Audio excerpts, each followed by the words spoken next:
Hello my dear students of class 9th. Today I am teaching here Russian Revolution.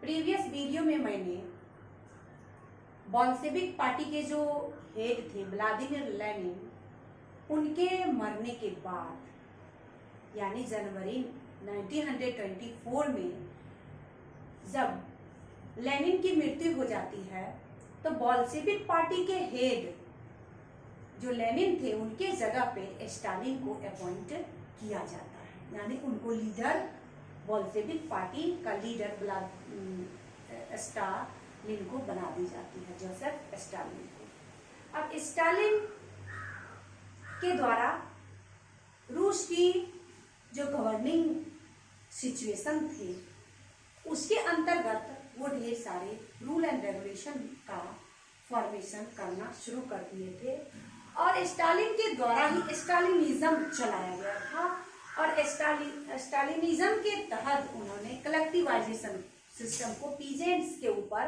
लगाए थे, जो कि वहाँ के ढेर सारे पीजेंट्स लोग अपने सारे रिसोर्सेज को नष्ट कर देते हैं।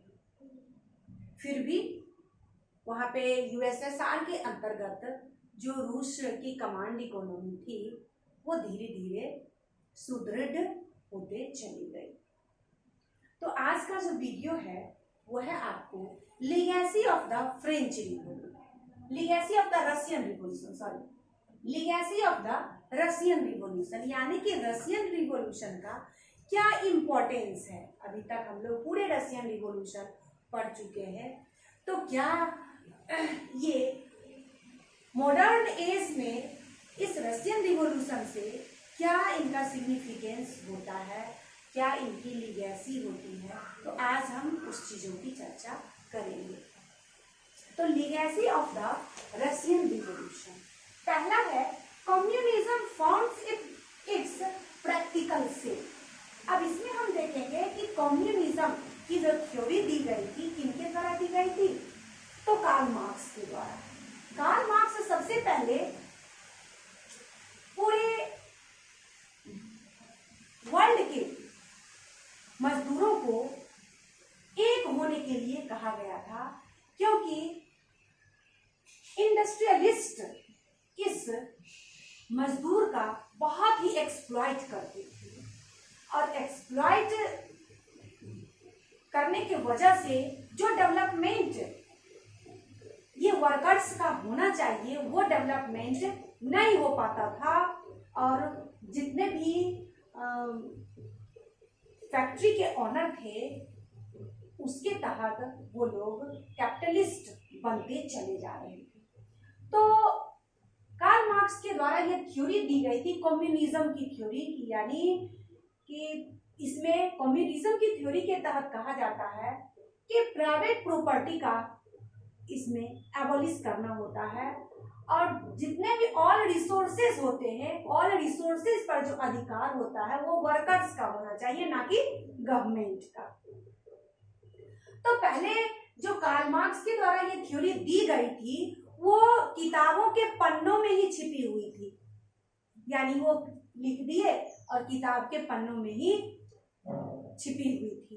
लेकिन रशियन रिवॉल्यूशन होने के बाद जब वहां पे यूएसएसआर का फॉर्मेशन होता है तब वहां लगता है कि नहीं, इस कम्युनिज्म की थ्योरी जो दी गई थी कार्ल मार्क्स के द्वारा वो एक प्रैक्टिकल शेप में आ गई, यानी कि प्रैक्टिकल शेप यानी कि रूस में ये सिस्टम लागू हो गई। और जब रूस में इसका डेवलपमेंट देखा गया तो लाओस, वियतनाम और जगहों पे ये कम्युनिज्म की थ्योरी के तहत कम्युनिस्ट पार्टी का फॉर्मेशन होना शुरू हो गया था। तो पहला इसमें लीगेसी के अंतर्गत पढ़ेंगे कि communism founts it's practical shape, यानी कि जितने भी रिसोर्सेज थे उन सारे रिसोर्सेज पर वर्कर्स का अधिकार हो गया था और किसी भी कंट्री का जो डेवलपमेंट है वो वर्कर्स के मेहनत पे डिपेंड होना शुरू हो गया। वर्कर्स जितने अधिक मेहनत करते हैं तो उतने अधिक उस देश का डेवलपमेंट शुरू होता है। और इस कम्युनिज्म के तहत जो कुछ जो पहले कम लोग जो कैपिटलिस्ट बन जाते थे वो इस सिस्टम के तहत रुक गए, बनना बंद हो गए। तो इसमें हम देखेंगे कि communism found it's practical shape, यानी कम्युनिज्म की थ्योरी को एक क्या मिला, प्रैक्टिकल शेप मिल गया था। तो चलिए अब दूसरा है इसमें नेशनलाइजेशन ऑफ ऑल रिसोर्सेज। अभी तक तो हम देख रहे थे कि कुछ कम ही लोग ऐसे थे जो कि पूरे वहां के जितने भी रिसोर्सेज थे उनपे उनका अधिकार बना हुआ था। जो ही उसमें रशियन रिवॉल्यूशन की समाप्ति के बाद जब वहां यूएसएसआर का फॉर्मेशन होता है तो वहां जितने भी रिसोर्सेज होते हैं वो सारी संपत्ति किसकी हो गई, तो गवर्नमेंट की हो गई। और गवर्नमेंट अपने वर्कर्स को लेकर के इस रिसोर्सेज का यूटिलाइजेशन करना वो लोग शुरू कर दिए थे। तो नेशनलाइजेशन ऑफ ऑल रिसोर्सेज, जितने भी वहां पे रिसोर्सेज थे सारे रिसोर्सेज का नेशनलाइजेशन होना शुरू हो चुका था। ये सेकेंड इसकी लीगेसी देखी गई। थर्ड में है एबोलिशन ऑफ प्राइवेट प्रॉपर्टी, यानी एबोलिशन ऑफ प्राइवेट प्रॉपर्टी। वहां प्राइवेट प्रॉपर्टी जो थे, प्राइवेट प्रॉपर्टी का खात्मा होना शुरू हो गया, यानी प्राइवेट प्रॉपर्टी का हम लोग एबोलिश करना शुरू कर दिए थे और सबका क्या हो गया था, प्राइवेट प्रॉपर्टी का हम लोग एबोलिशन शुरू कर दिए थे और उसका नेशनलाइजेशन करना शुरू कर दिए थे। तो ये था आपको थर्ड आपको लीगेसी। फिर नेक्स्ट जो है आपको fourth, command economy of 5 year plan. ये सबसे इम्पोर्टेंट जो आज न्यू वर्ल्ड के लिए भी ये बहुत ही इम्पोर्टेंट माना जाता है, command economy of 5 year plan. जो 5 ईयर प्लान यूएसएसआर के फॉर्मेशन के बाद यानी 1928 में रूस में ये command economy of 5 year plan चलाया गया था, जिनके तहत रिसोर्सेज को एक कंट्री के डेवलपमेंट के लिए लगाया गया था। और ये कमांड इकोनॉमी जो आपके इंडिया में भी लागू है, वो आपको ये command economy of 5 year plan कहाँ से ली गई थी, तो आपको रूस से ही ली गई थी। और भारत में ये सबसे पहले यहाँ एडॉप्ट किया गया था 1952 में, क्योंकि इसके पहले इस कमांड इकोनॉमी के इम्प्लीमेंटेशन के पहले रूस में तो काफी इकोनॉमिकल क्राइसिस हो चुके थे। यानी कि वहां पे रूस के हम एक समय में ऐसा भी देखे थे कि रूस के अंदर भी जार निकोलस द्वितीय के साथ यानी जार निकोलस सेकेंड के साथ भी युद्ध हो रही है, और जार निकोलस सेकेंड के युद्ध होने के साथ साथ आपको फर्स्ट वर्ल्ड वॉर वहां छिड़ जाती है। तो दोनों युद्ध एक साथ होती है, यानी कि रूस के अंदर भी लड़ाई, रूस के बाहर भी लड़ाई। तो अब क्या देखा जाता है कि उस समय जो रूस की इकोनॉमी थी वो काफी गिर चुकी थी, खाने पीने चीजों की काफी दिक्कतें हो गई थी, जगह जगह फेमिन उत्पन्न हो चुकी थी। लेकिन जब वहां पर यूएसएसआर के फॉर्मेशन के बाद जब कमांड इकोनॉमी वहां पर एडॉप्ट किया गया 1928 में, तो हम वहां देखते हैं कि इकोनॉमी को काफी हद तक वहां पे सुधारा गया।